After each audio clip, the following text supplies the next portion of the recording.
Hello বন্ধুরা, কেমন আছো? আশা করি সবাই ভালো আছো। আজকের গল্পের নাম দুষ্ট শিয়াল। আর এই গল্পটি জার্মান রূপকথার ভান্ডার থেকে নেওয়া হয়েছে। চলো এবার গল্পে ফিরে আসি। অনেক অনেক দিন আগের কথা। জার্মানির ঘন পাইন বনের গভীর সবুজের মাঝে বাস করত এক চতুর শিয়াল, যার নাম ছিল ফক্সেন। অন্য শিয়ালদের মতো সে শুধু শিকারের পিছনে ঘুরত না, তার মাথায় সবসময় নতুন নতুন দুষ্ট বুদ্ধি ঘুরপাক খেত। বনের সবাই তাকে ভয় পেত, বরং তার মজার কাণ্ড কারখানার জন্য তাকে সবাই পছন্দ করত। ফক্সেন এক বিশাল অভ্যাস ছিল। সে কখনো কাউকে সত্যিকারে কষ্ট দিত না, বরং তার দুষ্টামি ছিল শুধু হাসি আর মজার জন্য।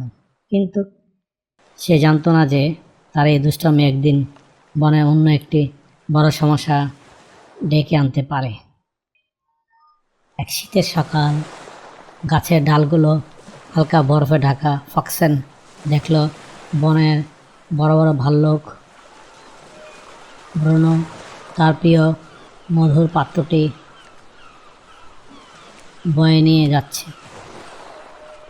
ব্রুনো ছিল একটু অলস আর খুব রাগী। ফক্সেনের মাথায় দুষ্ট বুদ্ধি চাপল। সে ঝোপের আড়ালে লুকিয়ে পড়ল। ব্রুনো যখন তার পাশ দিয়ে যাচ্ছিল, ফক্সেন তখন খুব নিচু গলায় ব্রুনোর মতো করে নাক ডাকার আওয়াজ করল, যেন সে গুহার মধ্যে ঘুমাচ্ছে। ব্রুনো চমকে উঠলে দাঁড়ালো। সে ভাবল, এটা কি হলো? সে একটু এগিয়ে গেল।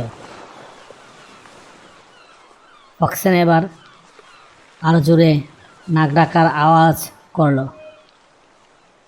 ব্রুনো ভয় পেয়ে গেল। সে ভাবল, অন্য কোনো ভাল্লুক তার গুহায় ঢুকেছে। এই সুযোগে ফক্সেন তার লেজ দিয়ে ব্রুনোর পা জড়িয়ে ধরল। ব্রুনো ভারসাম্য হারিয়ে ফেললে তার হাত থেকে মধুর পাত্রটি ফেলে দিল। মধু ছড়িয়ে পড়ল সাদা বরফের উপরে। ব্রুনো হতাশ হয়ে বলল, হায়, আমার মধু! সে রাগে গজগজ করতে লাগলো। ফক্সেন হাসতে হাসতে ঝোপ থেকে বেরিয়ে এলো। ব্রুনো, তুমি তো তোমার মধু ঠিক মতো ধরতে পারোনি। ফক্সেন বলল, আমি তোমাকে একটা উপায় শেখাতে পারি, এসো আমরা একটা খেলা দেখি। ব্রুনো ফক্সেনের কথায় প্রথমে রাজি হলো না, কিন্তু যখন ফক্সেন তাকে বরফের বলের খেলার কথা বলল, ব্রুনো তখন খেলাটি প্রতি আগ্রহ হলো। তারা একটি বরফে ঢাকা পাহাড়ের কাছে গেল। ফক্সেন একটি ছোট্ট বরফের বল তৈরি করে সেইটাকে জোরে নিচে গড়িয়ে দিল। বলটা গড়িয়ে বড় হতে হতে অনেক বড় হয়ে গেল। ব্রুনো অবাক হয়ে দেখল। ফক্সেন ব্রুনোকে বলল, এবার তোমার পালা ব্রুনো। তবে এবার এই বরফের বলটিকে তুমি তোমার গুহার মধ্যে নিয়ে যাবে। ব্রুনো চেষ্টা করলো। সে একটা বরফের বল তৈরি করে গড়িয়ে দিল, কিন্তু তার বলটা ঠিকমতো গড়িয়ে গেল না। ফক্সেন ব্রুনোকে দেখালো কিভাবে বরফের বলটিকে ঠিকমতো গড়িয়ে দিতে হয়, যাতে এটি আস্তে আস্তে অনেক বড় হয়ে যায়। ব্রুনো আবারও চেষ্টা করলো। এবার সে সফল হল। তারা দুজনে মিলে সেই বড় বরফের বলটিকে আবার ব্রুনো গুহার কাছে গিয়ে নিয়ে এলো। সেখানে ফক্সেন তার জাদু দিয়ে বলটিকে একটি বড় পাত্রে রূপান্তরিত করে দিল। ব্রুনো তার মধুর পাত্রটি সেখানে রাখল। এবার ব্রুনো ও মধু নিয়ে অলসতা করতে পারবে না। ফক্সেনের দুষ্টামি চলতেই থাকলো। সে বনের কাঠবিড়ালিদের সাথে একটি মজার খেলা শুরু করলো। কাঠবিড়ালি তাদের বাদামগুলো লুকিয়ে রাখত। ফক্সেন তাদের চোখ ধুলে দিয়ে তাদের বাদামগুলো খুঁজে বের করতো। কাঠবিড়ালিরা তো রেগেই আগুন। তারা ফক্সেনকে বলল, আমরা তোমার সাথে আর খেলবো না। ফক্সেন দুঃখিত হয়ে বলল, তোমরা যদি চাও তাহলে আমি তোমাদের আরও মজাদার একটি খেলা শেখাতে পারি। এই খেলাটি তোমাদের বাদামগুলোকে আরও নিরাপদে রাখতে সাহায্য করবে। ফক্সেন বনের সবচেয়ে উঁচু ও শক্তিশালী ওক গাছের কাছে গেল এবং একটি বিশেষ জায়গা দেখালো যেখানে কাঠবিড়ালিরা তাদের বাদামগুলো লুকিয়ে রাখতে পারে। ফক্সেন গাছের নিচে একটি গর্ত তৈরি করলো। সেখানে অনেকগুলো শাখা প্রশাখা ছিল।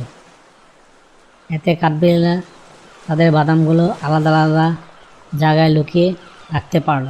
ফক্সেনের বুদ্ধি দেখে কাঠবিড়ালিরা খুব খুশি হলো।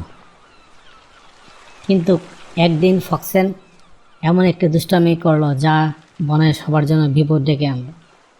বনের সবচেয়ে জ্ঞানী প্রাণী ছিল ইউরিয়ান, একটি বুড়ো পেঁচা।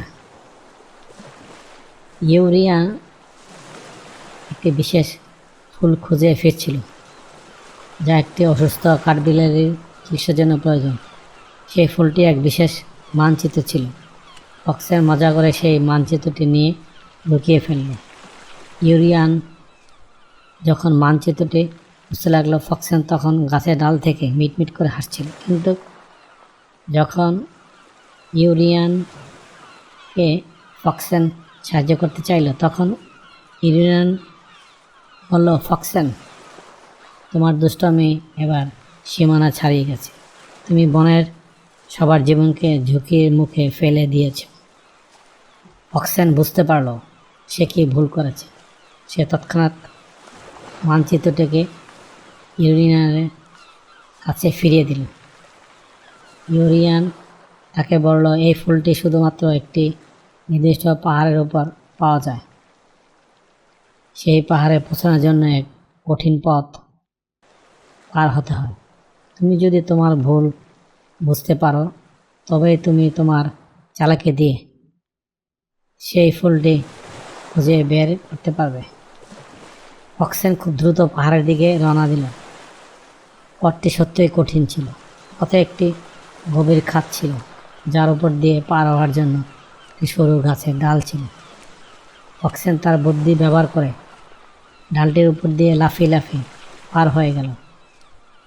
এরপর তার সামনে এক বড় জলাশয় পড়ল। ফক্সেন তার জাদু দিয়ে জলাশয়ের মাঝে কিছু শুকনো পাতা ভাসিয়ে দিল। পাতাগুলো ভাসিয়ে সে একটি পথ তৈরি করে পার হয়ে গেল। পাহাড়ের চূড়ায় পৌঁছানোর পর ফক্সেন দেখতে পেল ফুলটি একটি খাদের কিনারায় ফুটে আছে। ফক্সেন তার লেজ দিয়ে একটি ছোট পাথরটিকে খাদের মধ্যে গড়িয়ে দিল।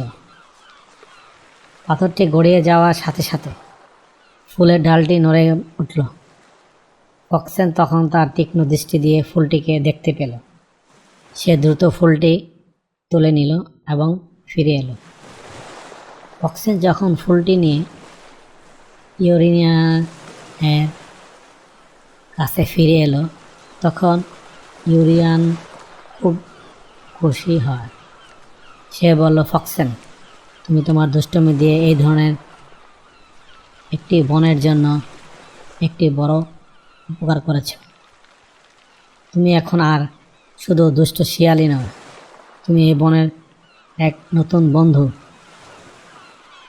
সেদিন থেকে ফক্সেন আর শুধু দুষ্টামি করত না, সে তার চালাকি আর বুদ্ধিকে কাজে লাগিয়ে বনের সবার উপকার করত। সে বনের সবার প্রিয় হয়ে উঠল।